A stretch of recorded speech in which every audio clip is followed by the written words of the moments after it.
Greetings, and introducing Ben Franklin's Locker, the Xtreme Edition. Why is it extreme? Well, we'll find out as we work our way through it.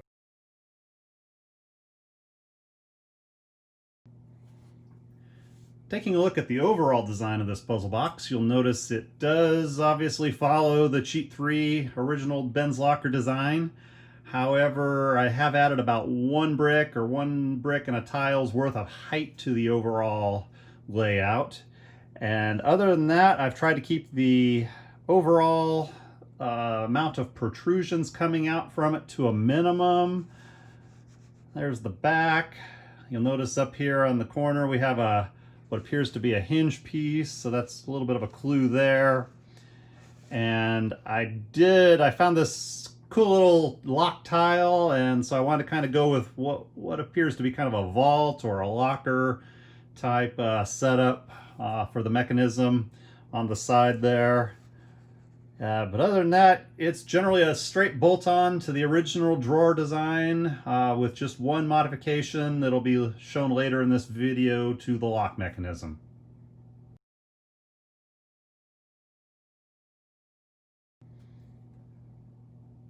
Alright, spoiler alert.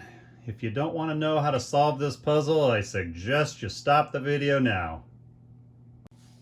Still with me? Alright, let's solve this puzzle. First, a couple rules. Just like the original Cheat 3 puzzle box, we've gone with one tool piece. I think it's pretty obvious what that is. That piece may be removed, but other than that, nothing gets removed from the puzzle. Only pushed, pulled, twisted, turned, whatever it takes to get it out of the way. All right, so starting off, yep, that's our tool piece. Pretty straightforward. And that allows us to move this mechanism out of the way. Taking a look in there, we've got a little piece that will rotate up and out of the way with the tool. Moves pretty cleanly. That allows us to get in here, give this a little push.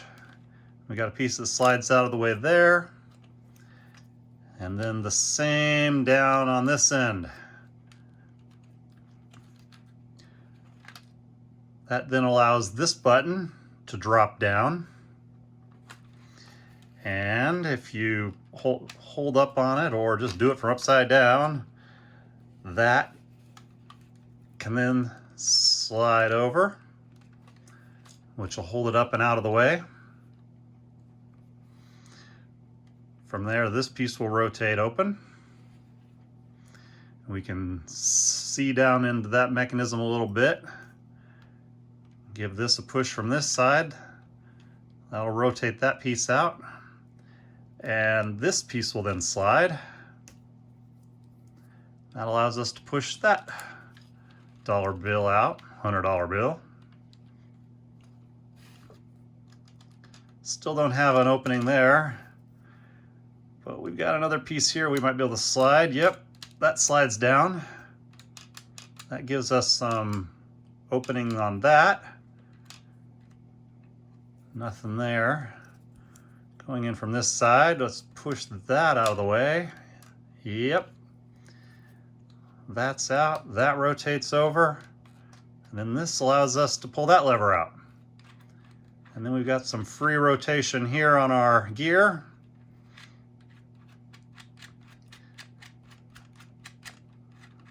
Not really knowing what to do, but pushing up from the bottom, let's move this down.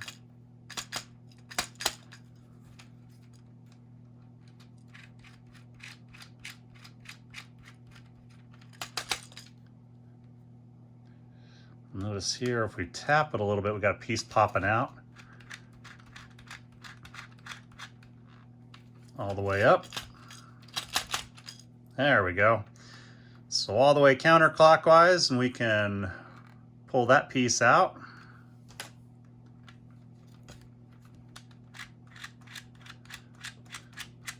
Rotating it clockwise, our button now goes up, and our drawer comes out, revealing our prize, Yeah, we solved our puzzle.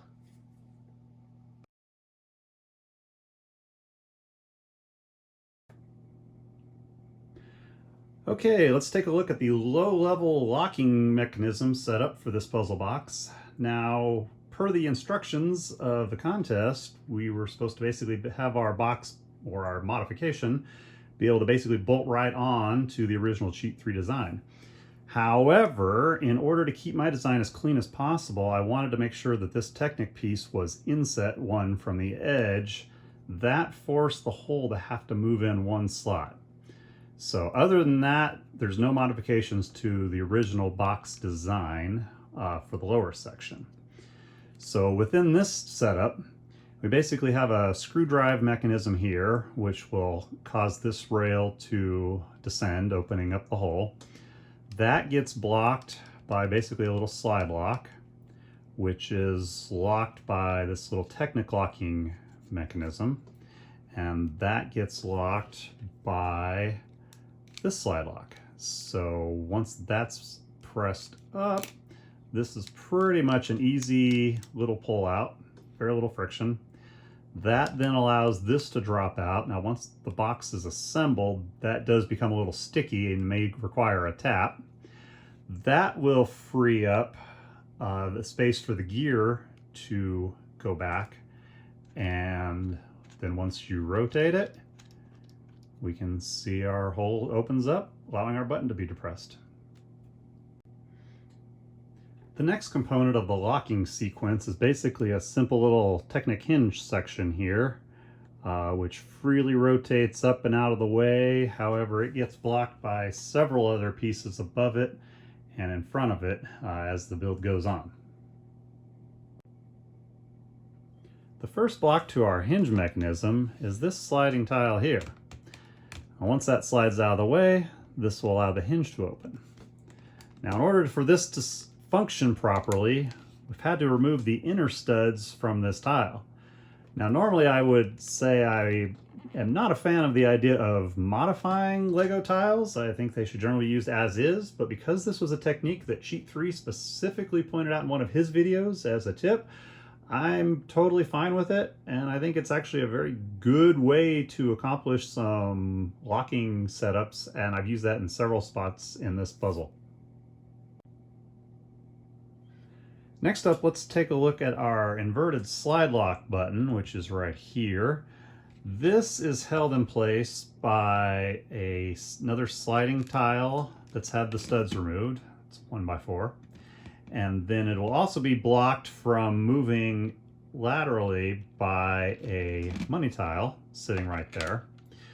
Once those are pulled out, this button, it may require some tapping once the box is fully assembled, but it will pop right up. And it's not apparent from these tiles here, but the gray one is another one with the studs removed. That allows it to slide over, and it'll rest on this other one out of the way. This will then allow this tile on a hinge to pivot back, which gives us access to the top compartment there. I mentioned that for the lower locking mechanism, I had to make one modification to the original button design, the bottom button. So that basically moves this shaft area in one step. Rotate it around here so you can see the basic design setup of this. Pretty simple, mostly following the original design.